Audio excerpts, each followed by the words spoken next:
reasons. Oh. Well, the better be after the day I've had. You're on mute, Sharon.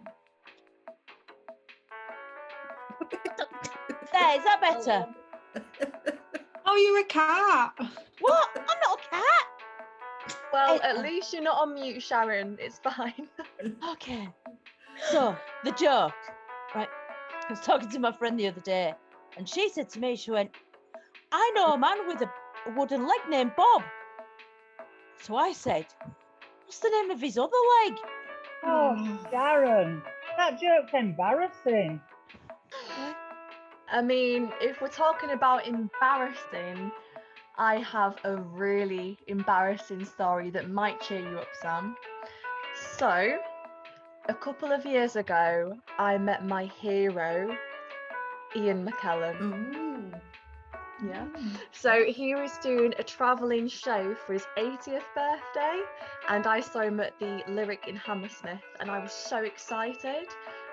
All that I ate that day, because I was so full of emotion, was some Percy pigs. So I was leaving the show, and my tummy was doing backflips because I was so hungry, and I was really overwhelmed. I was just in awe of this man. And as I was walking down the stairs, I heard a jingle jangle. I looked over the staircase, and Ian McKellen was there with a bucket collecting money for a charity. So I started freaking out, being like, this is the one chance I'll get to meet my hero. And my tummy was doing backflips even more. I was getting more and more nervous. So I walked down the stairs, getting closer to Ian, rehearsing in my head what I was going to say. I went up to him and I was like, Ian, you changed my life. You made me love Shakespeare. You inspired me to pursue the arts and theatre. You're amazing. And then I was like, get some composure. Because all that he was doing at this point was just staring at me. So I was like, okay, ask him a question. So I was like, Ian, can I get a picture with you? He looked at me, dead in the eye, steely blue eyes, and just went, no. I was crushed.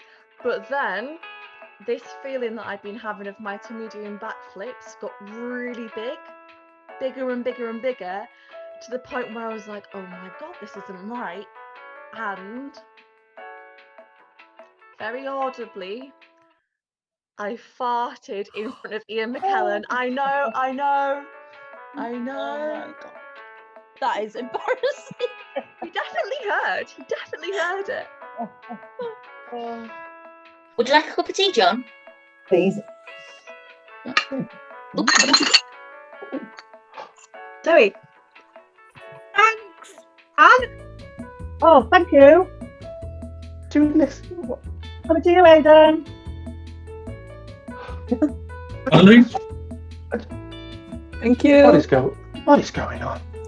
Oh, I'll pass it to you. Oh, it's hot. It's hot. Sam, it's really hot. Oh. You're passing. Get on that. I forgot. Sorry. Didn't mean to do it on that. No, Pat, You're not supposed to drink it. It's John's. Honestly.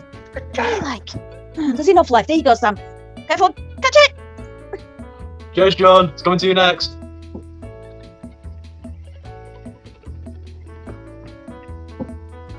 Oh, it made it. Hey. Is it all right, Jane? Cold. Oh. So, as you know, the Playhouse is turning 50 this year. And I was thinking, over them decades, how music has changed. What music do you remember? What do you remember from the 70s? From the 70s. Oh, goodness me. You remember going to the Mecca, Joan? Yes, I did. Yeah. I didn't go because I was so young. But my cousin played in band there. He played the piano accordion. I used to enjoy going at lunchtime to the discos they had. Yeah. We used to just nip out from work, didn't we, in our lunchtime and then go back to work.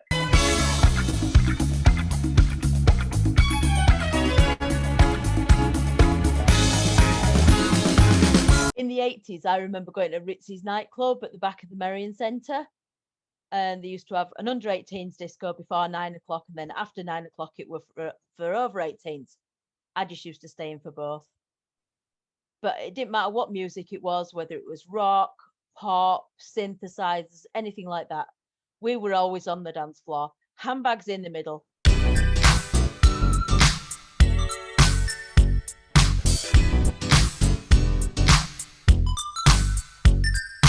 So many good bands in the 90s that have such good sing-along tunes. You've got Britpop, you've got R&B, all the boy bands. Oh, such good times.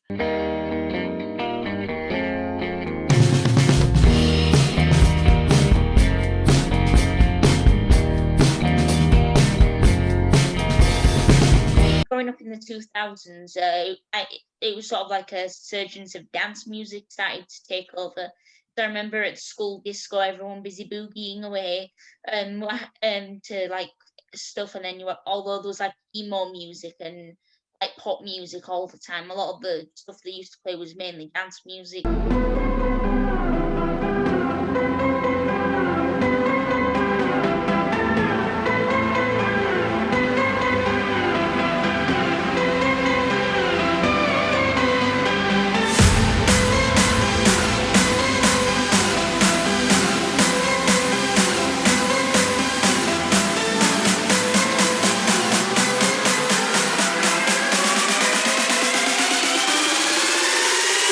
So moving from the noughties to the tennies, is that what you call it, everyone?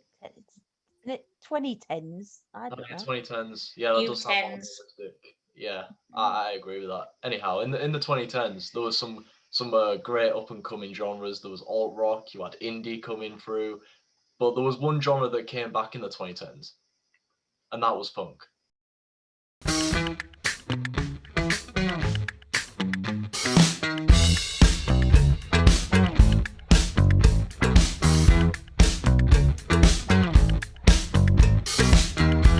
And we're back here now in the roaring 20s. Of course, now is a time of poppy TikTok songs. We have queer artists that are emerging and K-pop making it into the mainstream.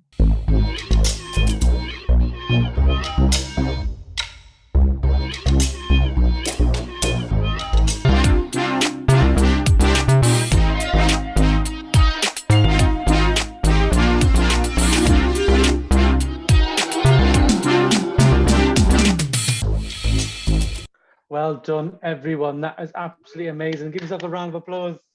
Oh, this is delightful.